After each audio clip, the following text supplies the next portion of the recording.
where are you seeing issues? Where are you, because a lot of these people, they know their business inside out. You know, they're the best people to go, this is where my problems are. And when you actually get them to think about that and spend some time thinking about that, so you take AI out of the equation and you say, right, what are your issues? Where do you see your where you're missing efficiencies, maybe where you can be better, all that kind of things. They go away and they come back, and we do this through a series of methods. Some of it is we sit down with them and we talk that through with them. Others, we have like forms where they can go through and it digs into what they're doing and where we can actually drive efficiencies.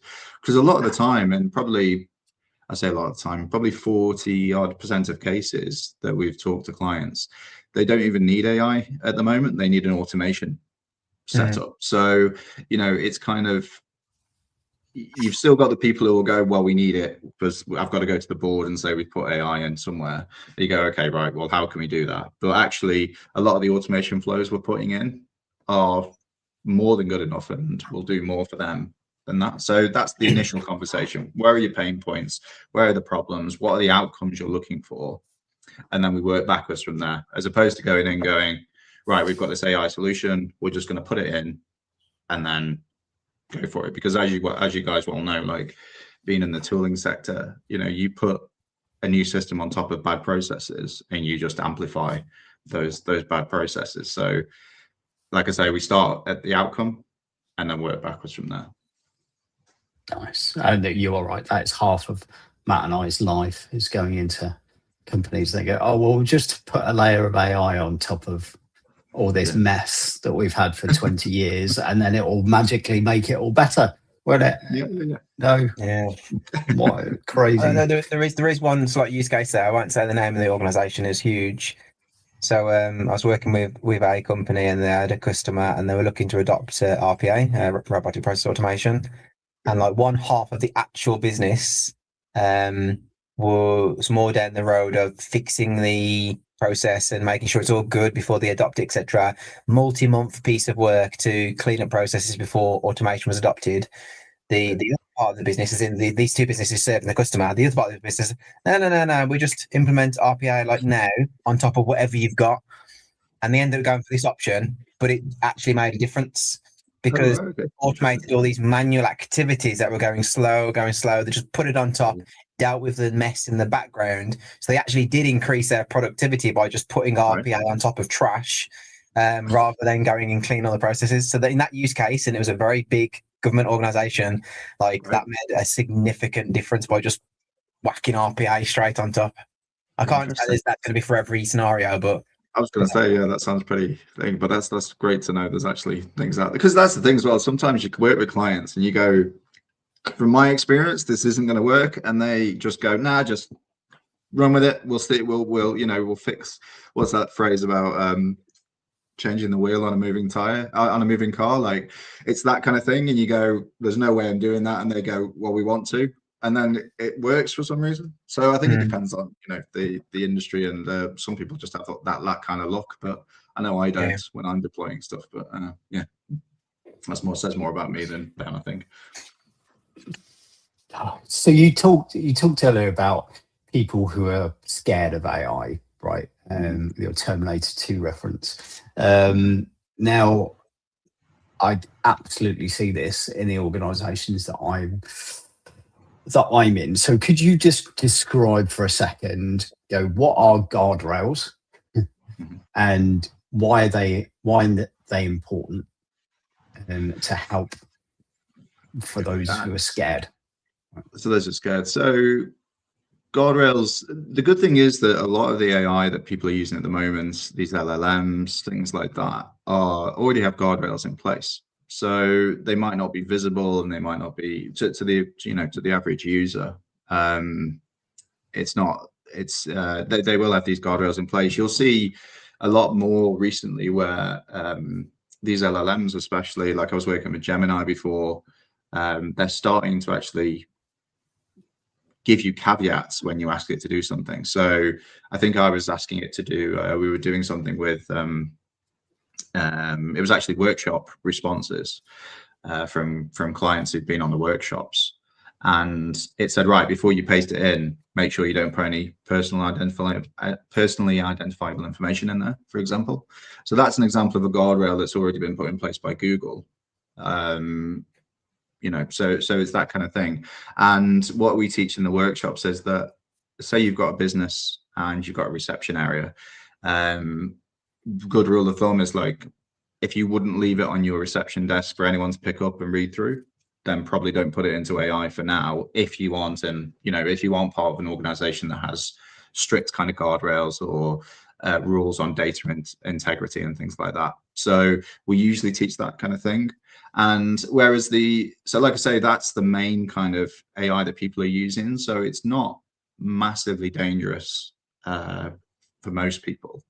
Whereas the kind of AI that's in the labs that they're still testing, that they're kind of not really releasing, that's the kind of more Skynet stuff that people should be more worried about if that was more in the public sphere, which is not. I mean, we are seeing I don't know what the latest name is. Have you guys been seeing this Claude bot that's been going around? Yeah. What's the latest name of that? It's changed names 3 times, hasn't it? I think in the past few weeks. Almot or something, or something like now that. Something. Because OpenAI have just bought it, haven't they? They've bought it in-house. Okay.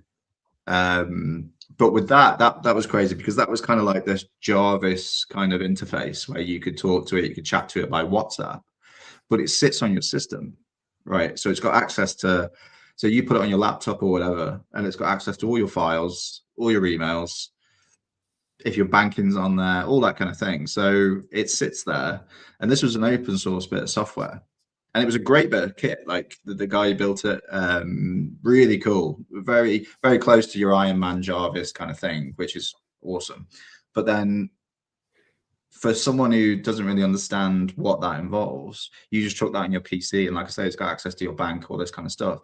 And the amount of security flaws they found and backdoors they found in it, because it's open source, was crazy. So you got these people chucking these things on, and that's closer to this kind of what we kind of call what's the word? How can I describe this?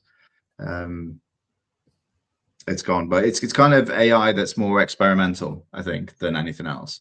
So you chuck that on your PC, you can talk to it, you can tell it to go into your bank and transfer this amount of money to this person, and it could pretty much do it, because it's got access to your WhatsApp, it's got access to your phone. So you're sending 2-factor authentications to your WhatsApp maybe, or your phone, and it can access all of that. So it can pretty much replace you in that kind of flow, which, yeah, is very cool, but pretty dangerous if it's got all these security issues and backdoors, because so OpenAI should sort that out. But then you've got the other side of this governance side with, when we're talking about guardrails, just to come back to that, of this is a US company. So that's a US company that's accessing your data, controlling your data. Even he said in an interview that they have to store the data. So even though they say they don't really store it, or, you know, when you click that link to say that you're not, you don't want it used for them to, train their models on, he's still saying that data exists on their servers. So this is a US company, we're a UK entity, all that kind of stuff. So there's it's such a again, this is such a massive discussion that's got to be had, and the governments are so slow to catch up. There's no guardrails on it whatsoever at the moment. The legislation is really slow. So it's just about being sensible, putting your own guardrails in place. Like I said, being sensible about what you'd put into this and what you wouldn't, even though we're not at that experimental stage as yet. The experiment, like I say, I could tell you stories about that. There was the famous one where they connected the 2 AI models together, and I can't remember how long it took, but they suddenly, like, communication stopped. I think I've told you this story, Matt. Like, communication stopped between the 2 AI models, and they were looking into it. They checked the connection, and then it turned out that there was a communication going on between them. But what they'd done is they'd realized that using English was so primitive, they developed their own language, and then they were sending that in short data bursts between the AI models. The problem was the techs who were watching it didn't know what the the language was, because they created it themselves. So they were having these conversations backwards and forth, and they had no idea what they were discussing. That's the Skynet stuff. That's the bit that's still in the lab. And they shut them down and they disconnected them, and that was the thing. So yeah, I think one side, just be sensible. Like with anything, it doesn't matter if it's AI, using your phone, using your banking on your phone, in a using your laptop in a coffee shop where the Wi-Fi is insecure. All these kind of things are just standard, sensibilities anyway. But the really scary stuff is, yeah, it's not out there just yet. So yeah.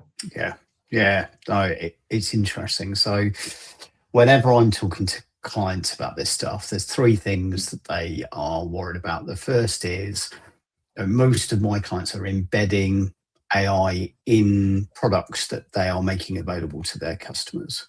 So they're worried about performance, right? Does this thing perform like all of my other IT systems? And most of the time the answer is, well, look, it's totally different, right? You're in the world of MCP agents, blah, blah, blah, blah, blah. And you need to look at the performance of that and think about it in a different way. The second piece is cost, right? It's dead simple for you and I. At home, we pay our £6 to Google every month or whatever, and then away you go. But as soon as you start to scale this at an organizational level, you're then being paid on the number of queries, and costs can just go through the roof. And then the third one is that governance piece that you've touched on, where yes, guardrails are useful, but there's some other there's other stuff around things like grounding and relevance and toxicity. And I was having a really interesting discussion with a client the other week who was like, "Oh, I need to be careful that my competitor doesn't go on my website, on my chatbot, and start feeding it all of these questions that are going to influence the answers that could push my customer in a different direction." So I've just dropped three big things on there on you there. Pick one, Simon, and that's. Just briefly on costs, like you said, it's that it's so heavily subsidized at the moment. Like, it's crazily subsidized. Like, the amount of VC money and investment money that's flowing into these AI startups, especially in the US. Like, UK, not so much. It's quite hard to find investment in the UK for AI projects. Not impossible, but in the US, you can pretty much, if you've got a domain with AI on it, they'll throw a couple of million at you, it seems, talking to the people I know over in the US. But then that's what I mean. This is heavily subsidized, and you've already got the recent release of ChatGPT doing the ads, for example, on the free model. So they're going to have to monetize this at some point. It was same like Facebook, all these other places, when they were, it was free. They have to monetize it at some point. So going on to these things, they're already having this. It's kind of like the YouTube thing, when you get to a certain amount of views, you get like a gold plaque or whatever. They're already sending out these plaques for amount of tokens. So you've got these people using millions and millions of tokens, and they're getting these plaques to say, congratulations, you've used 100 million tokens in the past. So like you said, the concept of that to somebody else, when they're used to, well, I only pay £11 to Gemini and I can talk to it as much as I like. It's like, yeah, but once you connect an API, then your token usage is up. So it's again, people are used to what they're used to. So that if they're just used to talking to ChatGPT or Gemini and they pay their £15 a month, that's a different thing. When you try and explain to them, well, every time you interact with it, it's not just about sending it. It uses tokens there because it has to ingest it and it has to process that. But also then when it's thinking of a response, it's using tokens again, which then uses tokens to send it back to you. So it's not just a straightforward, payment model. Because they'll say like, oh, well, how much will it cost? It's just like, we've got no idea. Until we know your usage rates, we can't even comment on that. Because if you're using it 3 or 4 times a month, it's probably going to cost you pennies. If you've got 1,000 clients constantly interacting with it, And then you've got flows on top of that as well, not to get too, complex, but like if it's conversation to the AI model, you get the tokens there. Then it's got to interact with, I don't know, where your data is, a SQL server or using MCP or something like that. There's token usage there between those two. Whatever the costs are, that side comes back. It's got to process the data. You've got these multiple touch points of tokens, and and obviously sometimes too much information for a client can be, bad. It's giving them what's relevant, but they also need to understand there is a complexity behind these things that you can't just say, well, it's going to cost you 100 quid a month and it's all included in that. Because until they start to monetize this, that's when we're going to start to see the true costs of these kind of things. And there's going to be clear winners. Like you said, there's a lot of hype. It's in this boom period at the moment. We're going to see some losers. We're going to see some people dropping off. We're going to see a lot of companies go under, I think. And the people who are going to win really are the people with the deeper pockets. You've already got, I think Google are up to 3 now. They're building 3 nuclear power plants to power their AI servers. When you've got that kind of money, like you could just build a nuclear power plant. No, well, not 1, actually 3. They're going for 3. It's a different ball game. These people who are burning through cash, subsidizing everything. It's a big thing. So all of that, I realize that's a massive kind of thing I've just thrown at you there, Austin. But the basics of it is, for the majority of people, costs for general usage are not going to be too prohibitive at the moment. But like I say, once they start to monetize and they start to realize that, they run out of this VC money and things like that, that's when the people are going to see these costs kind of increase as it goes on. Tempered with, and I think the improvement in hardware as well, because obviously it'll get more efficient. Sorry, Karen. Yeah, and I think that's where your comment earlier about organizations that can use automation, right? You need to be working with somebody that can advise you on the right way, and then you start doing these things and you think, hang on a minute, we find that actually most of our customers are asking the same thing, right?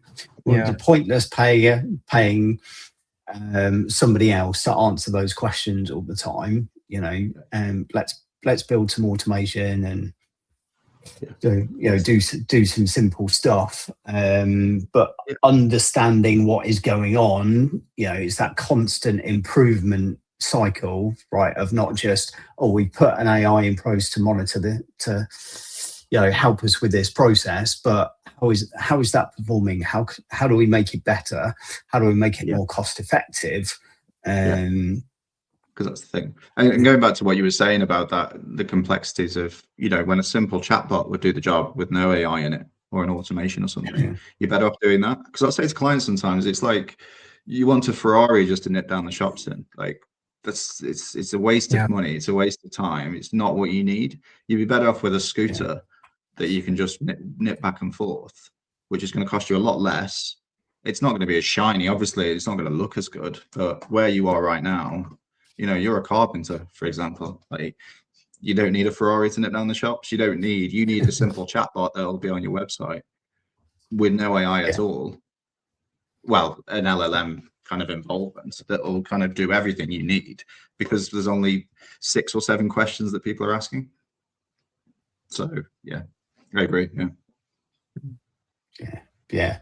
It's an interesting point. So what it so somebody's come to you, you've had a conversation with them, they've identified some inefficiencies in a process, and you've decided, okay, right, this is a good use case for AI. How do they then decide, right, everybody wants this space, which tool do I go for? The minute I log on to YouTube, I'm terrible for consuming YouTube content, and it's like, right, today Claude is the thing, and tomorrow Gemini have just released this, and it's even better than Claude was yesterday, and blah blah blah blah blah. As a business owner, you'd be like, it's overwhelmed, Austin. It's at the end of the day, it's overwhelmed. There's so much out there. And you get this kind of decision paralysis, because you're just like, right, I could use all of these, and then I've just started using this. Now I've just spoken to someone else and they said this new thing is the best thing to use. Like it's very, very difficult. And actually, these are some of the companies I'm speaking to who actually almost go, you know what, I'm just going to leave it because I cannot process the amount of things I'm being bombarded with of what tools I should use. I'm just going to leave it, and I'm just going to go back to pen and paper or whatever it is I was doing before. So, you will get that as well, where, like you said, it's you made a really good point about choosing someone you trust to go, either you don't need it, you don't need AI at all, or actually here's a tool, or here's a couple of tools that we really think would help you, and trying them out and doing it that way. So it's kind of like a softer approach, as opposed to, I mean, let's face it, people have made millions over the years selling people stuff they don't need, but that's just not where we're at. Yeah, no, you're right. And I think the other decision point, you talked about US companies, right? A lot of these being US companies, data going over there, et cetera, et cetera. So once you've got that point of how are we going to use it? And does it matter whether this third party uses our data or not? And, then having that, okay, all right, well, we need something EU or UK based or whatever, which could inform your decisions a bit better. But I definitely, I can't, we all know this is disrupting, right? It's decision paralysis is almost like you just need to do it anyway. It's like, just start and try something, right? If it's not the biggest pain that you have, find a smaller pain and just try it out, and see where you get to, because otherwise you are going to get left behind, right? That's a great strategy. Yeah. Even if it's small, start small and use it like that, because other people are going to go way ahead of you otherwise. Yeah. So where's the what's the best success story you've seen or been involved with where a company's really used AI successfully? It's been mainly the SoAIZ platform, to be honest, because it's, for a lot of our clients, it's been providing them with that wallpaper on their social media, that kind of constant presence. So like I said, when I created version 1, it was bringing those tools into one place. And this is the kind of thing where you have to look at it and go, is this a good use case? For me, I was in ChatGPT, so I was using AI to generate my kind of content for the month. So say, right, give me a content, for the next 30 days, I want to talk about this, this, and this. And it was good at doing that. But then I had to go into Canva, create all the visuals for each post. And then I had to go into Hootsuite, and I had to put it all in, schedule it all in, put the visuals in, all that kind of stuff. And all that kind of takes time. So being able to do that has massively saved me time, and then actually turn it into a commercial product where I've got companies using that now, with an important caveat. So the companies we do it for, the majority of them, it's we talk about this HI, there's human involvement. So we make sure that that's checked. So we generate the content, we do it through the platform. We then check it internally to make sure it makes sense, make sure it's on brand, make sure it's not hallucinating, all this kind of thing. It then goes out to the client, and then they approve it. So for some clients, they've gone from spending a day or two generating content and coming up with ideas and things like that to spending a couple of hours a month. Or if they're using our services, 5-10 minutes a month, just to go in, ask for any comments, approve, and send the stuff out. That's one of the main things. I was working with consulting with someone in the US who built a document management system for a law company.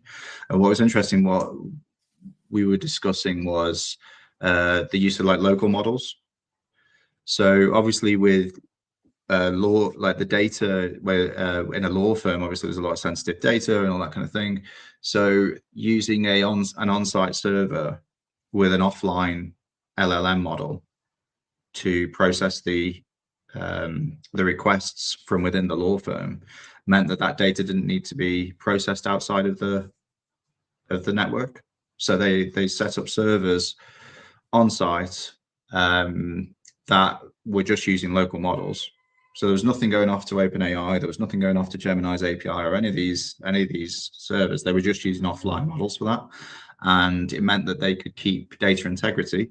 They were heavily regulated, obviously, because they're law firms, so that passed all their audits.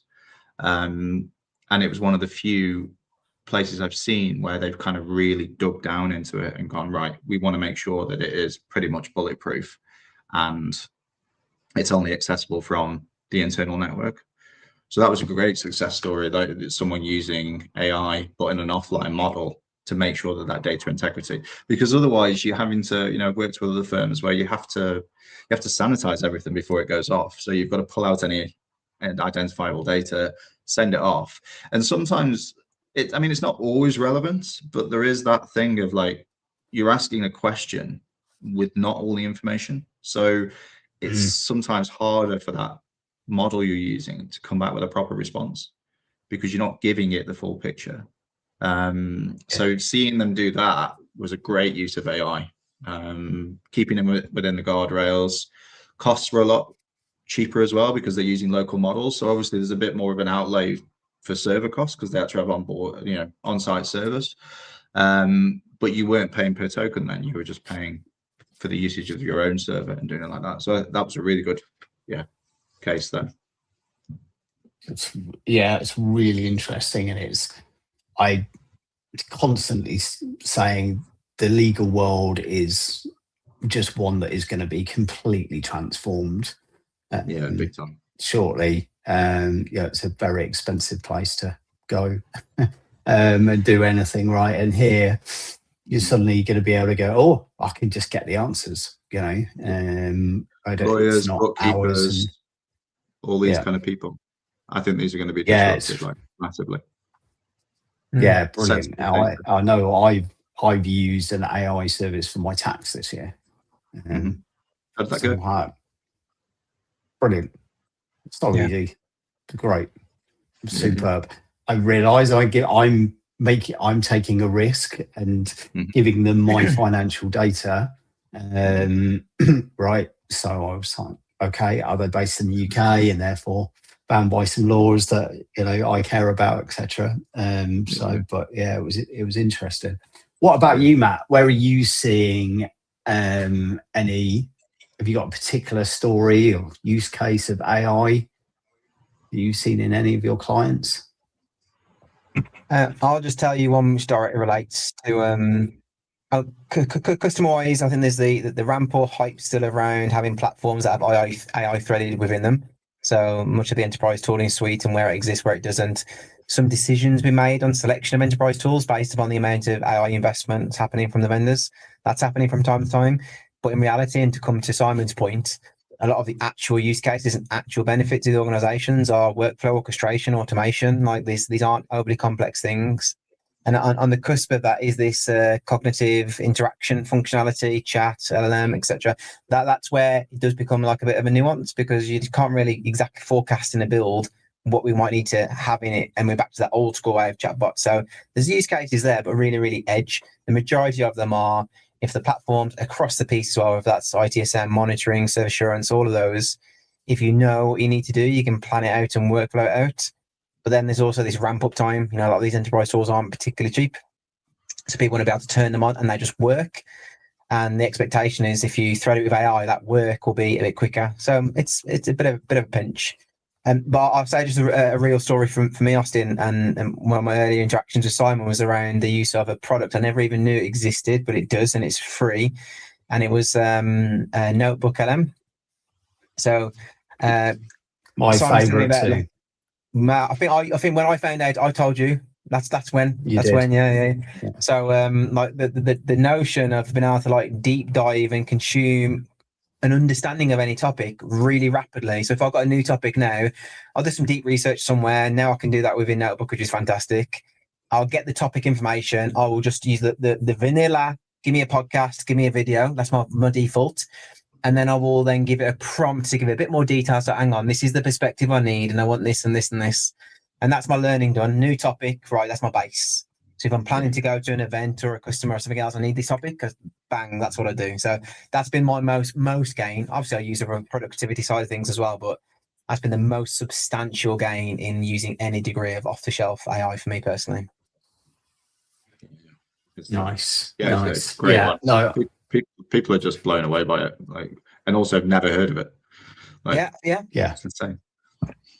Yeah, I agree on it. From a personal perspective, it's an absolute game changer. I think what I've seen super useful in the tooling space particularly is using kind of inbuilt LLMs to do summaries of incidents. So, rather than going to a war room or what's the status of this incident, blah, blah, blah, blah, blah, just simply go for somebody who doesn't have to learn the tool. They don't know what it means. They just go, bing, okay, what incidents do we have open? What's the main one? What's the root cause of it? All that sort of thing. And you just get this little summary, which people used to have a reminder in their calendar every time there was a big incident. It was like, right, every half an hour, go update these execs with the status of the incident. And you go, oh no, you don't need to do that anymore. Right? It's really simple, but super, super useful. I've got an active use case that's happening. I use a particular enterprise architecture tool, and I spotted a little button the other week, and it was AI assistant. I thought, let's have a play. Let's have a little play of that. Yeah. And then I've got the content full stack from an organization, from applications, capabilities, strategy, all the normal stuff from an enterprise architecture point of view. And I just started asking questions of it. I've got gaps in my capability here. Who is best in the operating model to fill this? And it will give me a summary of this person for this reason. I've got holes in my application data. The organization is of this size. Estimate the cost of these applications for the missing costs, and it will give me a summary. So this was like EA territory of like acceleration. Like that's, I'm still playing with it at the moment, and there'll be a lot of traction. But that was like a cool active use case within platform to accelerate it. It wasn't doing any fancy automation and orchestration or anything like that. It was literally like having a set of enterprise architects embedded in the platform, teaching me about the data I've put in the platform, which I thought was pretty fantastic. Yeah, that's cool, isn't it? Yeah, super. Right. If anybody else has got any more questions, drop them in the chat. This has been incredibly useful. Thank you so much, Simon. Really appreciate it. So we talked today about where's the opportunity and where should you start? And you said most people are starting because they've either been told that they should be doing AI. Some are scared of AI, and so trying not to do it. And the sensible ones are exploring it for efficiencies. And the starting point is looking for a problem that you could solve in your organization, some way you could make it more efficient, but also just thinking, do you really need AI? Could this problem be solved with automations? I think you said 40% of your clients you were engaged with, actually automation was a better answer than AI, which is really interesting. Just to cut in there, sorry, can I just add something to that as well?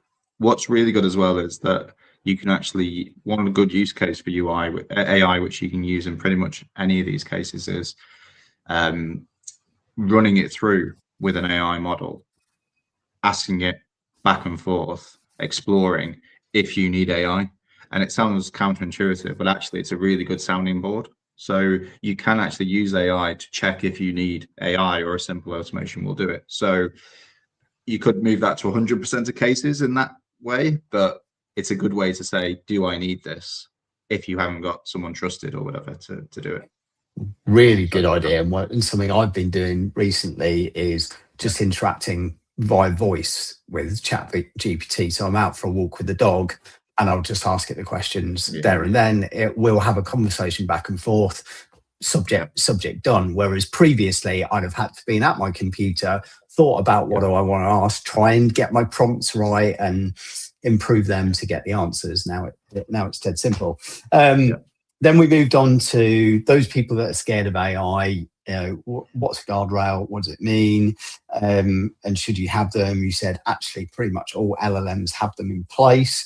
But your overarching principle right now is if you wouldn't leave this information that you're putting into an AI system on a table in your reception, then don't put it into an AI system, and particularly have a think about, where is that AI based? Are you happy with companies in various parts of the world having access to your data?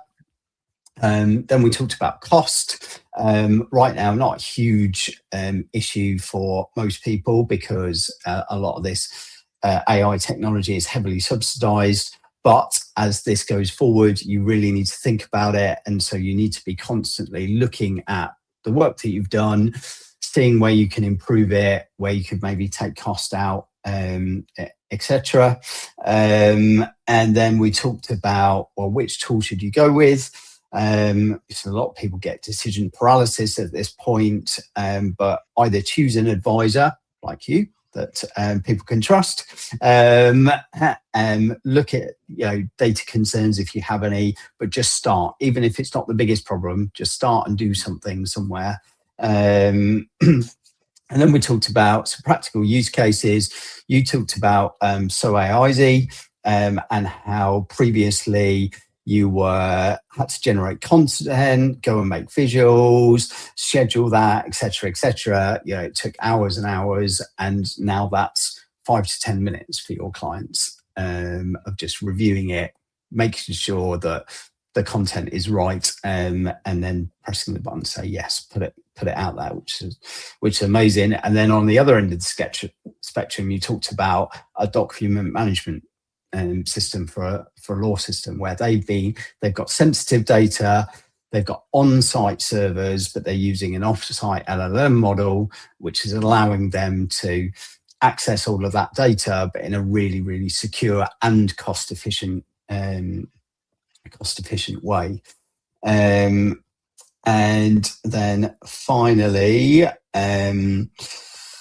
Matt's talked about clients starting to make some decisions on the tools they're investing in based on how much that company is investing in AI, which I have not seen yet. So I'm going to keep an eye out for that.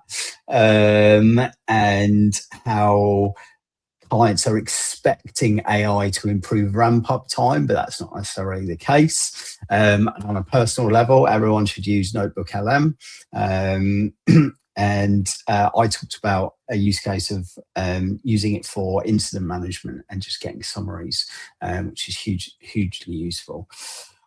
A load of stuff we've covered today. Thank you so much, Simon. If people want advice, need some help, how can they best get a hold of you? Cheers, Austin. I just want to say as well, that's a great synopsis. Like, I don't think I could have done AI could have done that any better. And that was just how you've kept track of all of that. Reach out to me on LinkedIn, email, all that kind of stuff. Best way is LinkedIn. Connect with me, drop me a line on there, and I'll get back to you. And always happy to chat about these kind of things. It is my life at the moment. Austin was asking me before the call what my life's like outside of work, and I just said, this is pretty much my life. So always happy to chat about it if anyone's got any questions. Super. And I've just dropped Simon's LinkedIn profile in the chat. Look, thank you so much, Simon. You're an absolute fountain of knowledge. We probably could have discussed this for hours and hours and hours. Matt, what have we got next for our wonderful audience? Actually, next week with our scheduling, how we worked it out. So we've got Jonathan Chivers, and we're talking about beyond mean time to repair, instant metrics that actually matter to the business. And this is a perspective of observability, but more so from a financial and ROI perspective rather than outright technology. So that's next Friday, same time. And then we haven't got the date fixed yet, but I think it's likely to be somewhere in the middle of March. We'll confirm the name of the person once it's confirmed, but we're going to have an MSP perspective of enterprise tooling as well and what they use for their customer base. Super, wonderful. As always, if you've got any comments, anybody you want to see on the podcast, any topics you want us to cover, drop us a line. But we will see you on the next one. Thank you once again, Simon. See you all soon. Thank you, guys. Appreciate it.